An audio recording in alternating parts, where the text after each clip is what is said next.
Hi guys. So I'm going to be going over a lecture that you should have already seen. This was put out before spring break, but I'm just going to go through it just really quickly. I may even skip over some stuff, but this is more just to give you a refresher. If you feel pretty confident with this already, then you don't need to tune in. So basically, this whole unit that we're in right now is the idea of creating products. So it's the process of coming up with an idea and then hopefully moving it to production and then eventually to the market. And you can add and remove products from your product mix. Companies do it all the time. So an example of adding one would be Chobani. So if you guys are familiar with Chobani, it's a Greek yogurt. They had an idea that what if you could combine their already great tasting Greek yogurt with actual fresh ingredients. So, chopped up almonds, crumbled up dark chocolate, and make it really user friendly and get the customer part of the experience. So, they came up with the Chobani flips. So, if you've ever seen these, there's two compartments, and you only can see one right now. There's one in the back, but basically, one has the yogurt in it, and the other has the fresh like add-ins. So basically, you peel off the top, flip it over, it adds in those ingredients. So they're not sitting in the yogurt on the shelf, kind of waiting to be consumed. You're getting to experience actually mixing it in and getting that kind of fresh feeling.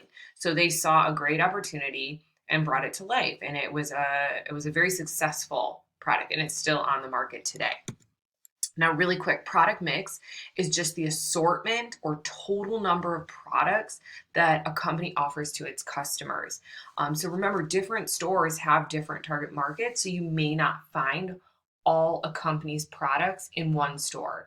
Okay, you might be able to find one at Whole Foods where the others are carried at Target or Mariano's. So on the screen right now, you see Jimmy Dean. You can see it has a wide variety of products, but you may not be able to get all these products in one store like Mariano's or Jewel. And so they have their Jimmy Dean's delights. They have the Jimmy Dean's like reduced fat, which is their delights that I just mentioned. So the frittatas, the English muffins with egg whites. You have their breakfast bowls. You have their meats, which they're known for. So there's a lot of different things that they offer. Here's just another example of a product mix. Gatorade has chews, it has bars, it has the drink mixes, it has the actual drinks, it has gels, it has water bottles, it has the protein powder. So these are all things that Gatorade makes. And again, you may not be able to find them all in one store because they may appeal to a different target market. All right. This is just a continuation. So here again, Annie's is a company that has actually a very wide product mix, from crackers to macaroni and cheese to salad dressings to barbecue sauces, um, frozen meals like pizza, macaronis, things like that, and then Clorox. So you can see they have a wide variety of products as well. Now, here are a couple questions that marketers ask themselves. All right, what kind of products do customers want? Remember, if you're going to make a product and nobody wants it, what's the point? You want to make something that either makes their life easier or fulfills a want or a need. Now, look at your competitors. What are they offering? Okay, because remember, you don't want to saturate the market with the same thing. If there's already a lot of competition there, it may be better to go in a different direction. Okay. Now, do you want to expand a product line? Do you want to modify it maybe? Or do you want to completely remove it? Is it not performing well? So they have to look at, is the Gatorade chews? Okay. Should we expand on that? Should maybe we scale it back, or should we totally get rid of it? So that's something companies think about. And what image does the product or product line project? So remember, you kind of want to make sure whatever product you're making already goes with the product, kind of jives with it. It has the same vibe. And I'll get more to that in just a moment. All right, so really quickly, product line. Okay, so say a hair care company's product line might include hairspray, shampoos, conditioners, mousses, styling creams, and things of that nature. So it's just basically everything that this is sold by that brand. Now, here's an example. They have Redken, which is more like a salon brand. This is a little bit more pricey. You're looking maybe anywhere from $10 to $20 for a bottle. But they have different product lines. So one for people who want volume in their hair, one for customers who have blonde hair, customers who have color treated hair. So companies look at their target market, look at what people want, and create product lines to satisfy them.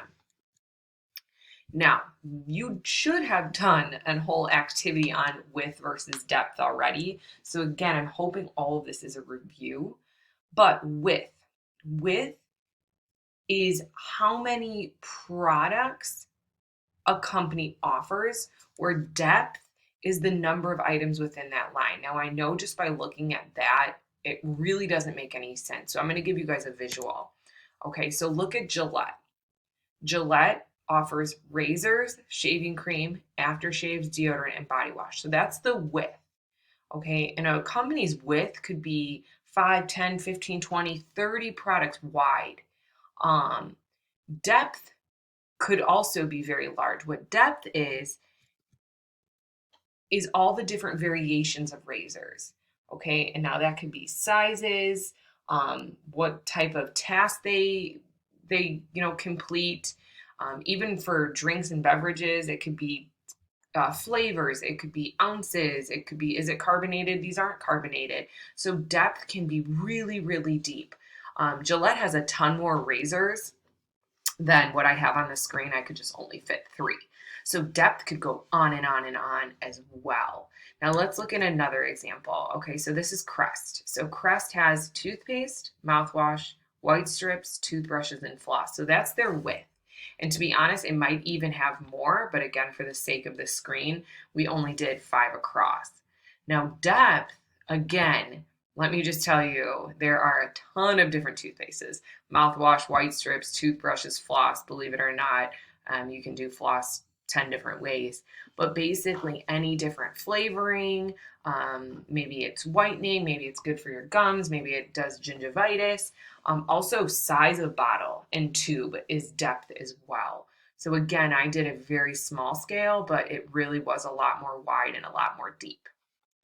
All right, and last example, Apple. Now I know this is a little outdated because I don't think they make iPods anymore, but basically, this was from a couple years ago. But basically, they have desktop computers, laptops. At one point, they had iPods, the iPhone, and then the iPad. So that's their width. Now notice the desktop computer, there aren't any different ones right now. And again, if you're like an Apple person, maybe there is, and I'm just out of touch. But a couple years ago, there wasn't. But the laptop, it has the Pro and the Air. The iPod, there was the iPod Mini, the iPod Shuffle, the regular iPod, and so on. So the depth, again, can go very deep, and the width can also. But companies try not to get too carried away, because if they are making too many products, they might be taking away from other ones. So you don't want to have too many, because you're going to start to lose quality. So you kind of want to narrow it down. That is all I have for this. There are going to be additional lectures, you guys. And they're only going to be a few minutes here and there. It's me just kind of reviewing material, and then usually activities attached to it. So as of now, for the review, this is pretty much it.